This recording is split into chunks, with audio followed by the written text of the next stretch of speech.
Right, thank you very much, and good morning, everyone. So in this session, you've got to hear from me, and then you've got to hear from Deborah. So you've got two chief executives in front of you. So you need to be warned what to expect from chief executives. And I was struck by an article which I read in the Daily Mail recently, and of course we all believe everything that the Daily Mail says.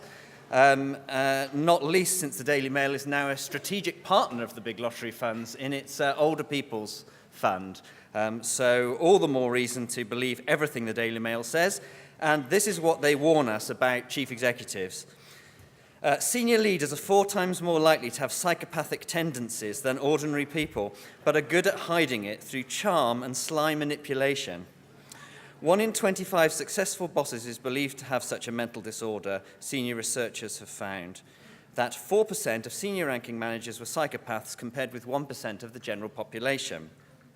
What made these findings shocking was that these were all individuals who are at the top of an organization, vice presidents, directors, CEOs, the researcher said.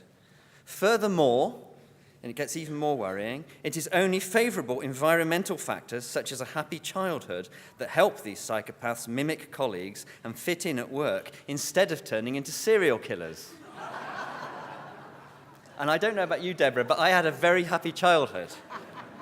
Their natural tendency is to be charming. Take that charm, couch it in the right business language, and it sounds like charismatic leadership. A psychopath also has the ability to interact with you intellectually without feeling the need for empathy. This makes it virtually impossible to tell the difference between a psychopath and a genuinely good chief executive. So there you go. You've been warned. Now, that's who I am, and this is the context of the Big Lottery Fund and what we do. Sorry, can we just go back one? We distribute between 500 and 600 million pound a year in support of our mission, which is to help communities and people most in need. You might think that's the easiest job in the world. It's a fantastic privilege, but the oversubscription is extraordinary. So if we give away 500 million a year, last year we had applications totaling more like £3 billion. We are a very significant funder in terms of scale, so we made around 14,000 awards last year, and we've got around 23,000 in grant management at any particular moment in time. The range of what we do is extraordinary. My colleagues on the stall at the back from Yorkshire and Humber region, in illustrating some of the things we fund across the region, clearly thought that Clyde the cross-dressing cow was an excellent example of a big lottery-funded project. This is part of a program to engage and involve young people in particular right the way across the region in understanding and appreciating the environment in which they live. And another great hobby which our regional office has is drinking.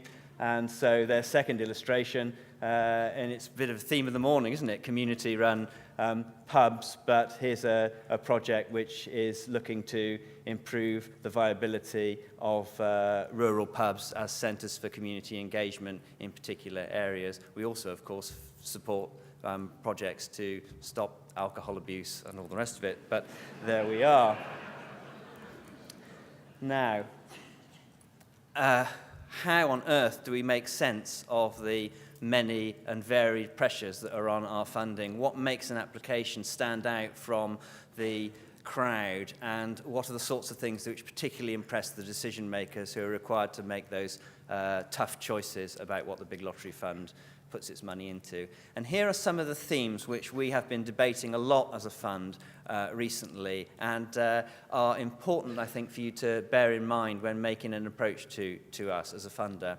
So firstly, we are particularly excited about the potential of building on assets. We're a glass half full funder. We believe and have seen that there is capability, there is potential in every community right the way across the United Kingdom. And projects which engage and involve and inspire local people to do the things which matter most to them are far more likely to succeed than projects who are defined by an extremely impressive analysis of why everything is incredibly desperate in that particular place, and therefore something must be done. So need is incredibly important. It's a fundamental part of our mission. We want to get to the money. We want to get the money to places where there is distinct and evidence need, but we're increasingly thinking about the capability to mobilize and measuring what the assets are and how those assets can be built up as a means to successful transformation of communities. Secondly, projects which are thinking about the future context into which they are going to be running. So just because something has been a fantastic success over the last 3 or 4 years doesn't automatically mean it's going to work on the same terms out into the future. And we've heard a lot this morning about the changed external funding environment, the different sorts of needs that are emerging, and all the rest of it. So understanding your future context is important. Projects which engage and involve the beneficiaries, the service users, whatever you want to call them, projects which distinctly and effectively capture that perspective, we have found have a greater chance of longer-term success and particularly impress our decision makers. Evidence-based co-production, that's a terrible piece of jargon, isn't it? But projects and programs which can be built up from the ground with people who know and understand the context into which they are being funded are important to us. So it's no coincidence that in the follow-up to the Village SOS program, we are working with the Plunkett Foundation and others who are experienced in community development, not simply sitting around in an office in London or Leeds or wherever and thinking what the big lottery fund reckons will be a successful approach to community development in a rural area. People rarely believe this, but as a funder, we are extremely impressed by projects which really know and understand their context. So you don't have to demonstrate to us that you as an organization are uniquely and individually placed to solve the problem which you are seeking to solve. Organizations which know and understand the patchwork of other people that are engaged and involved in their area and can identify their position relative to others, the people that they're going to work with, the partnerships which they can make, that to us is more convincing than the project which just stands there and says only we and only we alone can make a success of this particular issue. And of course, it's very important to the lottery to be distinct from and additional to government. It's not our job to fund government programs, but that's an extremely difficult thing to judge in a context where the line between what the state funds and what the state doesn't fund is changing all the time. And particularly at the moment, there are a lot of projects which offer preventative, joined up, impressive and essential services to some of the most vulnerable people in our societies, which local government were funding not because they were statutorily obliged to do, but because they felt it was the right thing to do, which there is not money available for out into the future. And our decision makers' approach to additionality will not be to say just because something was once funded by the state, therefore it is impossible for the lottery to fund that into the future. They will be driven by that mission to support communities and people most in need. And if there are vulnerable people for whom an important service would not otherwise be funded, then that is a legitimate reason to fund something which we would categorize as additional because it wouldn't otherwise happen. But we do fund overwhelmingly, if not absolutely exclusively, voluntary and community sector groups to be in charge and control of the projects and programs which we fund. We pride ourselves on being an outcomes funder. If I step back and think about what's happened over the last 2 or 3 or 4 years, I think that we have placed a great emphasis on activity-based outcomes. So however large or small your project, it's essential for us to see the difference that you think the project is going to make, how you know that that difference has taken place, and ideally how other people can learn from it. That's at the heart of the good funding application. And the amount of information we will seek will be proportionate to the amount of money that you're looking for from us. But that's at the heart of an effective application to the Big Lottery Fund.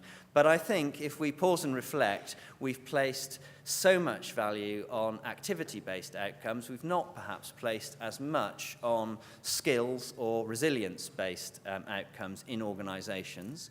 And we've not perhaps based as much emphasis or convinced people that we're interested in learning as an outcome as well as activity. So in the period ahead, we need to convince you, and I would encourage you, to think not just in an application about the activities that are going to be funded, but what you need to do to develop the skills, the strength, the resilience of the organisation to understand what the options might be when the lottery funding comes to an end. Because it is hardwired into lottery funding that we fund for a period and then we move on.